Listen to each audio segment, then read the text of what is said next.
ஓம் ஸ்ரீ குருப்பியோ நமக. நன்றாக குருவாழ்க, குருவே துணை. பரபிரம ருத்ரகாயத்ரி ஞானஸ்தலத்தின் நண்பர்களுக்கு வணக்கங்களும் வாழ்த்துக்களும். 12 லக்னங்களுக்கும் வார பலனாக 12 பதிவுகளை போட்டு வருவதில் இந்த பதிவுல சிம்ம லக்ன நண்பர்களுக்கு மார்ச் 9 முதல் மார்ச் 15 வரை, சனிக்கிழமை முதல் வெள்ளிக்கிழமை வரை உள்ள நாட்களுக்கான பலன்களை பார்க்க இருக்கிறோம். சிம்ம லக்னத்துக்கு இப்ப 2ல கேது, 6ஆம் வீட்டுல செவ்வாய், 7ஆம் வீட்டுல சுக்கிரன் இருக்கிறாரு, சூரியன் இருக்கிறாரு, சனி இருக்கிறாரு. அப்ப 8ஆம் வீட்டுல ராகு, 9ஆம் வீட்டுல குரு தான் கிரக நிலை.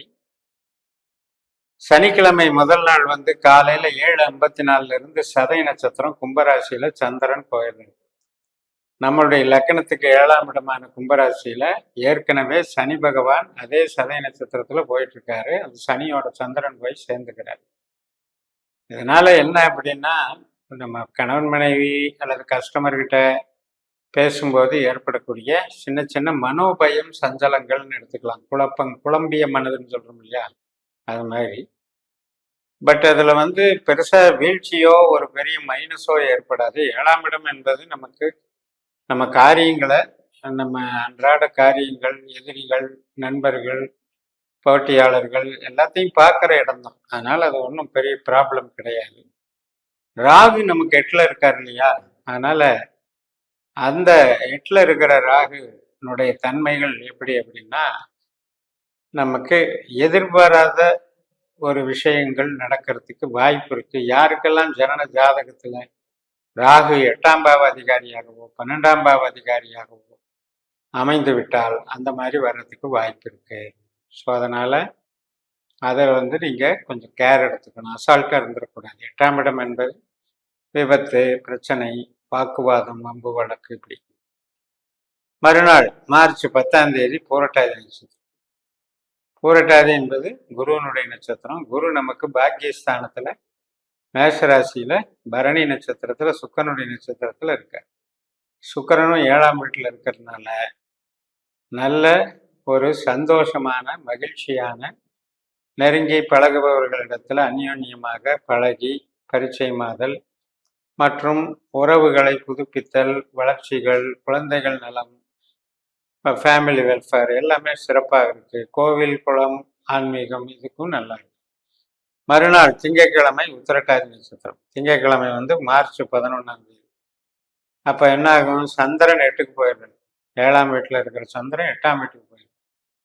8ஆம் வீட்டுல எந்த கிரகம் இருந்தாலும் கஷ்டம், தப்பு அப்படின்னு நம்ம சொல்லிட்டு இருக்கோம் இல்லையா.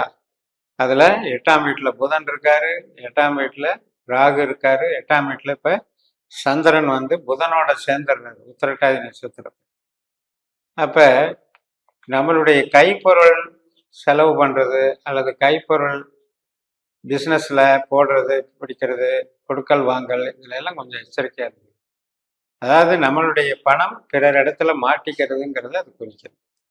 அதுபோக எதிர்பாராத சில செலவினங்கள், எதிர்பாராத சில நிகழ்வுகள், அதனால ஏற்படக்கூடிய கஷ்ட நஷ்ட வலி வேதனைகள் அப்படிங்கிறத நம்ம கொஞ்சம் மைண்ட்ல வச்சுக்கிட்டு, 8ஆம் வீட்டுல இருக்கிற சந்திரன் நமக்கு சனி மாதிரி இயங்கிறதுனால, அந்த சனி 7ல் இருக்கிறதுனால பெருசா ஒன்றும் பாதிச்சிருக்க மாட்டோம். 8ஆம் வீட்டுல சந்திரன் இருக்காருங்கிறது தானே ஒழிய, அது புதனோட சேர்ந்து இருக்கிறதுனால பண விஷயத்திலையும் பேச்சு விஷயத்திலையும் உறவுகள்ல கவனம் எடுத்துக்கோங்க. மற்றபடி பெருசா பாதிச்சிடும். செவ்வாய்க்கிழமை மார்ச் 12ஆம் தேதி ரேவதி நட்சத்திரம். அப்பவும் 8ல் தான் இருக்காரு சந்திரன், புதனும் 8ல் தான் இருக்காரு.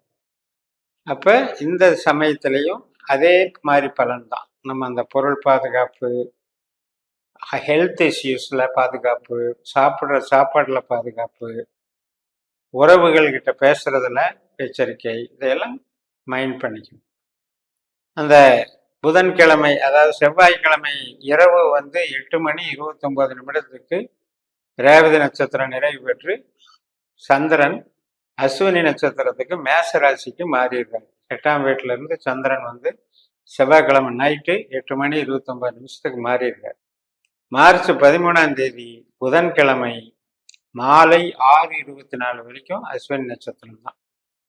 அப்ப சந்திரன் கேது நட்சத்திரத்துல போறாரு. கேது நம்மளுக்கு 2ஆம் வீட்டுல சந்திரன் நட்சத்திரத்துல இருக்காரு.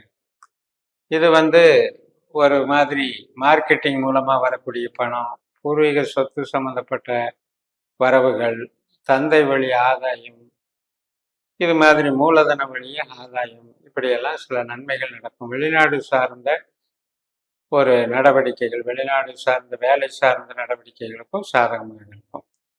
அப்ப இந்த கேது நட்சத்திரம் நமக்கு புதன்கிழமை மாலை 6:24க்கு நிறைவு பெற்று பரணி நட்சத்திரமான மேசராசியில சந்திரன் போனார். அதே பரணி நட்சத்திரத்துல தான் குரு பகவான் போயிட்டு இருக்கார். இப்ப இந்த குரு சந்திர யோகம் என்பது பாக்கியஸ்தானத்துல ஏற்படுகிறது. சுக்கிரன் நமக்கு 7ஆம் வீட்டுல இருக்காரு. அதனால சுப காரியங்கள், திருமணத்தை நாள் பார்க்கறது, குழந்தைகள் குதூகலம், குழந்தைகள் பிறப்புக்கு சம்பந்தப்பட்ட நாள் பார்க்கறது, சுப காரியங்களுக்கெல்லாம் நல்லா இருக்கும். உறவுகளை புதுப்பிச்சுக்கலாம், நல்லா இருக்கும். அதே போல நமக்கு கமிஷன் தொழில், கான்ட்ராக்ட் தொழில், அனைத்து விதமான ஒப்பந்த தொழில்களுக்கும் சிறப்பாக இருக்கும்.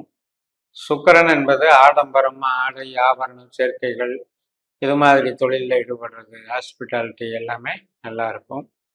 அதே போல சுக்கிரன் நமக்கு ராகுனுடைய நட்சத்திரத்தில் இருக்கிறதுனால இந்த செயல்பாடுகளை கூட பிரம்மாண்டமா இருக்கு.